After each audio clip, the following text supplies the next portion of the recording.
Bugun sizlar bilan Xitoy davlatidan keltirilgan arzon va qimmat mikserlarni birgalikda farqini ko'rib chiqamiz. Mana bu mikserimiz O'zbekiston sharoitiga moslab chiqarilgan, mana bunisi esa Italiyaga moslab chiqarilgan mikserlardan bittasi. Bu mikserlarimiz afzallik jihati taymerlar bo'ladi, stopi bo'ladi, yoqib o'chirishi va mana bu setkalar ham bekorga qo'ymagan. Setkani ochishingiz bilan avtomatik mikserimiz to'xtaydi.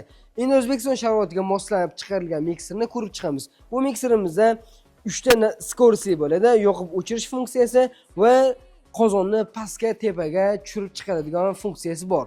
Buni yana bir afzallik jihati to'kingiz past yoki baland bo'lib ketadigan bo'lsa, avtomatik mikser o'zini o'zi to'xtatib qo'yadi. Bu ham sizga yaxshigina foyda keltiradi. Biz sizga qo'limizdan kelganicha ikkala mikserning ham farqini ko'rsatib o'tdik.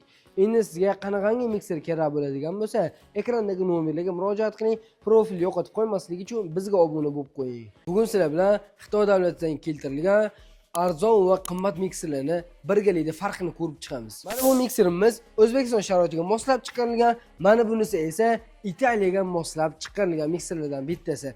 Bu mikserlarimiz afzallik jihati taymerlar bo'ladi, stopi bo'ladi, yoqib o'chirishi va mana bu setkalar ham bekorga qo'ymagan. Setkani ochishingiz bilan avtomatik mikserimiz to'xtaydi. Endi O'zbekiston sharoitiga moslab chiqarilgan mikserni ko'rib chiqamiz. Bu mikserimizda 3 ta skorosti bo'ladi, yoqib o'chirish funksiyasi va qozonni pastga tepaga tushirib chiqaradigan funksiyasi bor.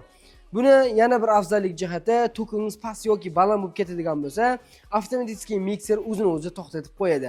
Bu ham sizga yaxshigina foyda keltiradi. Biz sizga qo'limizdan kelganicha ikkala mikserning ham farqini ko'rsatib o'tdik. Endi sizga qanaqangi mikser kerak bo'ladigan bo'lsa, ekrandagi nomerlarga murojaat qiling. Profil yo'qotib qo'ymaslik uchun bizga obuna bo'lib qo'ying.